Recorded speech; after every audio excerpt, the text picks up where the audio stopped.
Welcome to our channel. Today we how to withdraw contractor payments and set up tax estimates in QuickBooks, detailed guide step by step clearly. To begin withdrawing contractor payments in QuickBooks, first, launch your QuickBooks application. Navigate to the Expenses tab on the left-hand side of the screen.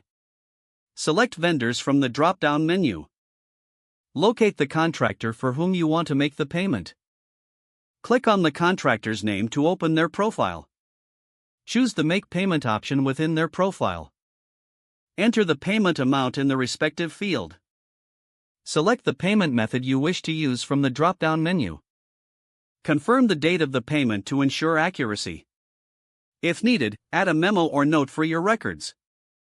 Once all information is correct, click Save and Close to finalize the payment. Next, you'll need to set up tax estimates in QuickBooks. Return to the main menu and select the Taxes tab.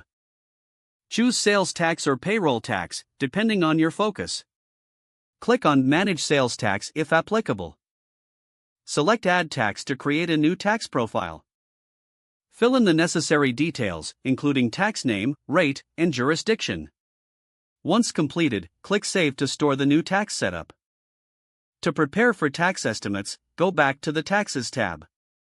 Click on Sales Tax to review current tax liabilities.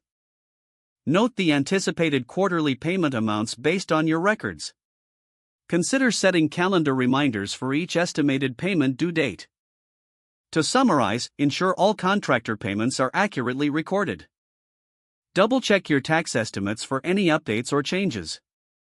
By following these steps, you can effectively manage contracts. If the page does not load, refresh the browser or try again in a private or incognito window. Make sure you are using the correct email address, then retype it carefully to avoid small typos. If your password is not accepted, use the Reset option and create a new strong password you can remember.